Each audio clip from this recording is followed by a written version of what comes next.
Assalamualaikum warahmatullahi wabarakatuh. Bertemu kembali dengan channel Ibra Fatih.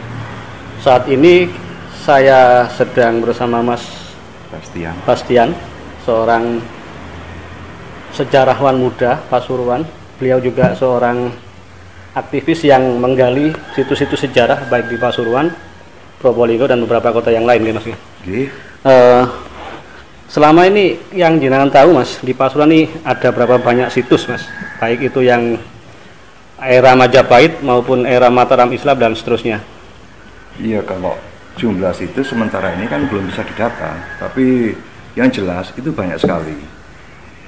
Dan kebanyakan yang banyak itu belum terdata.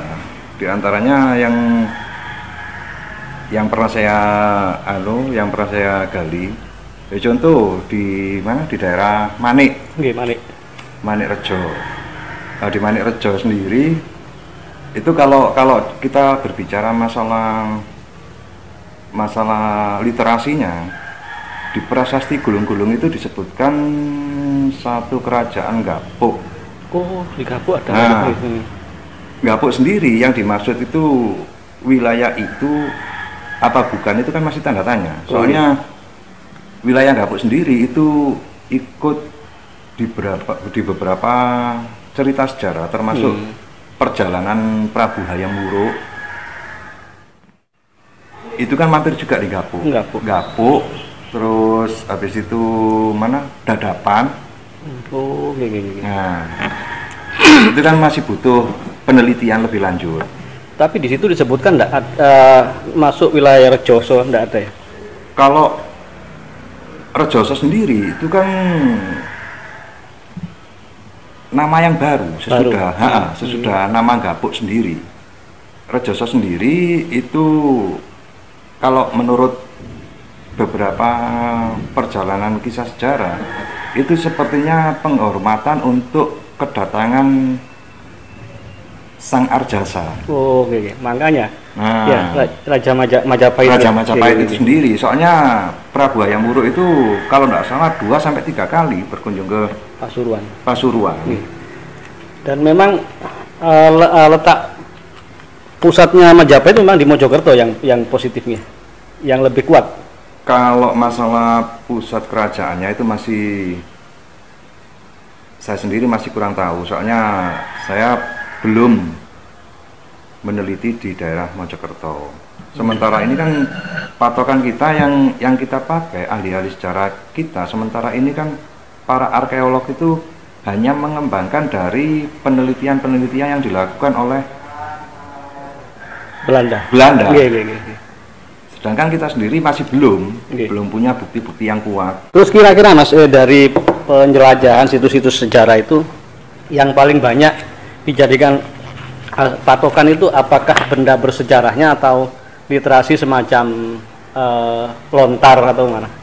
Kalau saya sendiri sementara ini, kalau lontar kita terbatasnya apa? Banyak dari bukti-bukti tertulis itu sudah terjual. Ya kemungkinan era-era zaman dulu.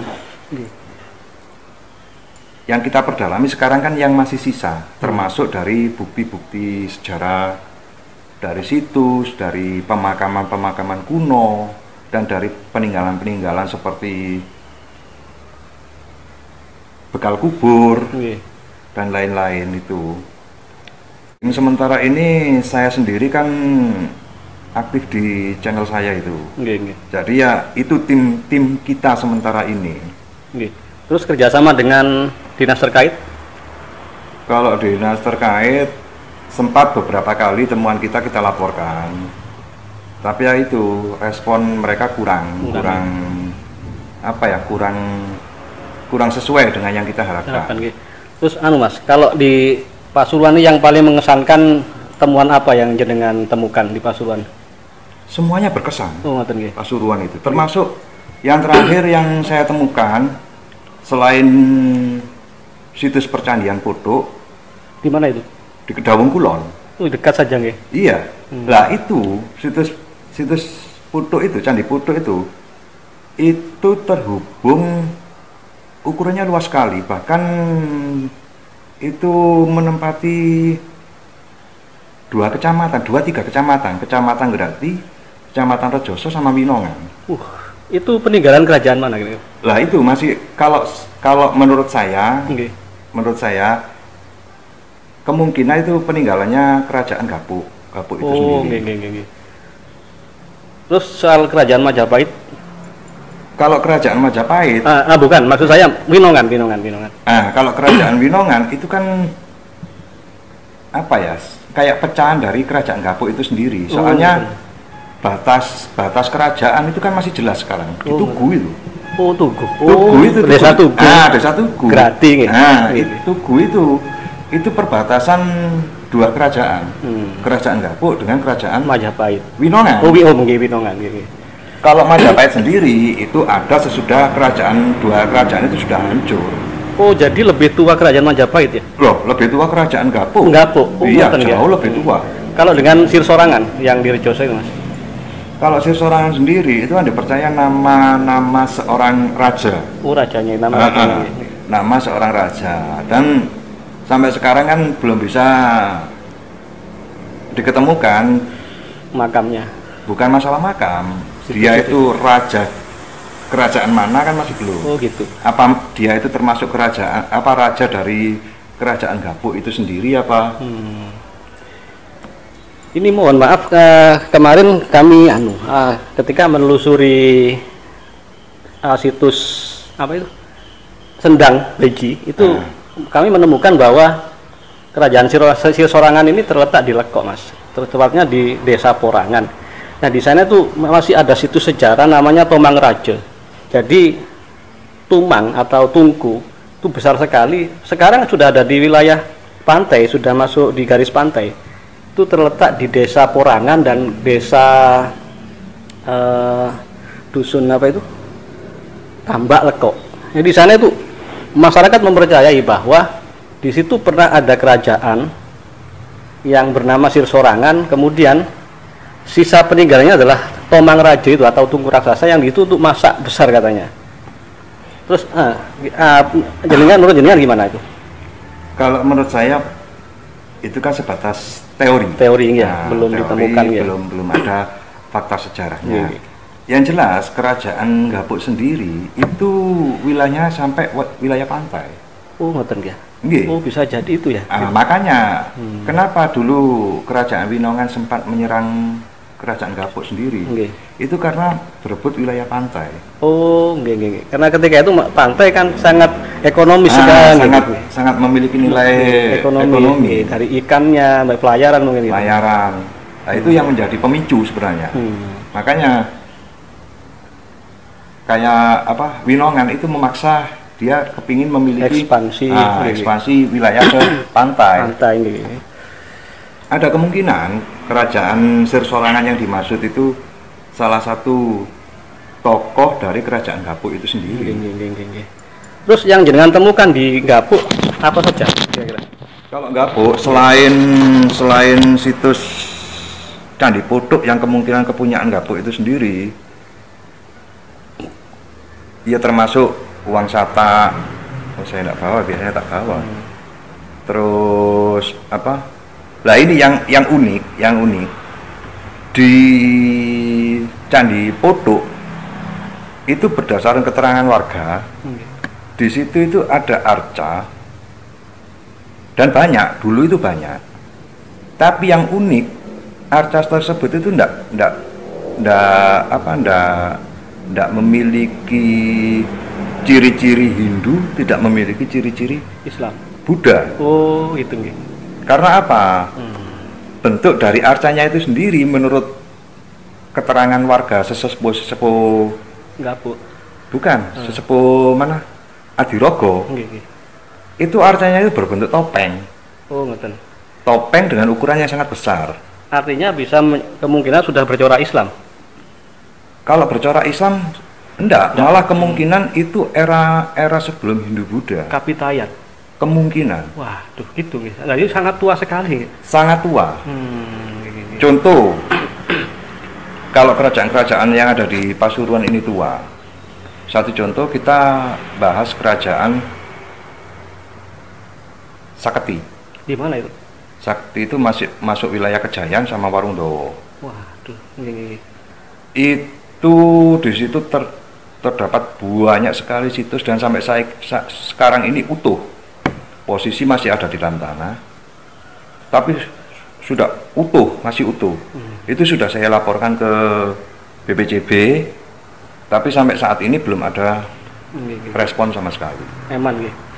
Eman, bahkan beberapa arca yang saya temukan itu konon katanya dikabarkan hilang. Waduh, itu. Saya sendiri juga dengan apa benar-benar hilang apa gimana gitu. Sampai sekarang ada, bahkan meja marble. Bukan meja buat persembahan. Dolpen itu masih ada. Dan anehnya kerajaan sebesar Saketi itu tidak disebutkan di literasi dari Singosari, dari Majapahit, itu tidak ada. Iya. Lah kemungkinan kerajaan itu sudah ada jauh sebelum kerajaan-kerajaan itu ada. Karena apa? Dari batu bata saya lihat itu lebih sepuh. Bentuk dan cirinya itu mirip-mirip dengan era-era Kadiri. Daha. Nah, Daha. Sebelum Singosari. Jadi mungkin sudah terungkap sekarang kenapa kok di para raton dan sebagainya tidak disebutkan nama Pasuruan karena sudah runtuh ketika runtuh. Kemungkinan runtuh. Lebih tua dari Majapahit ternyata. Kalau nama Pasuruan sendiri, saya belum menemukan di catatan-catatan kuno belum menemukan. Yang saya temukan cuma di negara Kertagama itu ada menyebutkan Pasuruan. Tapi yang dimaksud Pasuruan itu bukan Pasuruan Raya seperti sekarang. Kemungkinan itu menjurus kepada satu wilayah yang didatangi oleh Prabu Hayam Wuruk itu sendiri. Kalau Pasuruan sendiri itu yang Cetha benar-benar menyebutkan Pasuruan itu kan eranya siapa itu?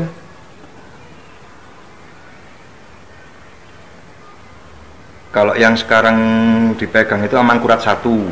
Mataram, itu Mataram ada masih dokumennya ada, bahkan disimpan di kemungkinan disimpan di perpustakaan kota Madya. Pasuruan.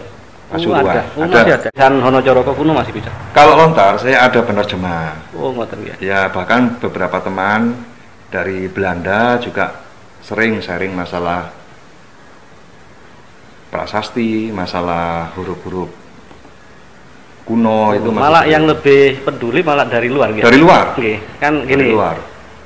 Ketika saya membaca sejarah kenapa peninggalan para wali songo banyak yang habis, ternyata banyak yang dibawa ke sana kan.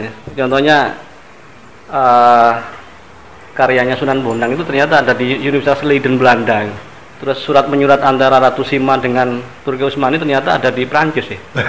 Kan aneh Mas.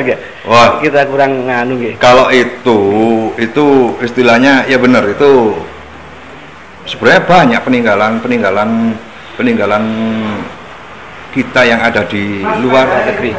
Di luar negeri itu banyak. Contoh arca-arca perunggu.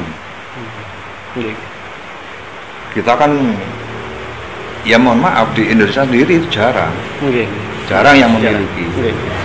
Padahal arca perunggu dari kerajaan kuno di Nusantara, khususnya Jawa Timur, kita bicara Jawa Timur, dari era Kahuripan, dari eranya Prabu Erlangga, itu kualitas ukirannya istimewa. Bukan cetakan ya? Bukan. Ukiran ya? Ukiran. Istimewa. Terus yang jenengan tahu di Pasuruan ini pada masa lalu ada berapa kerajaan? Kalau sementara ini yang saya tahu, yang saya lihat bukti-bukti fisiknya, itu ada kurang lebih 3 sampai 5 kerajaan. 5 kerajaan Saketi yang itu? ada di Kejayan. Kerajaan Gapuk yang ada di Rejoso. Terus kerajaan Winongan itu sendiri. Terus beberapa kerajaan itu belum teridentifikasi namanya. Tapi sudah ada buktinya. Sudah ada buktinya.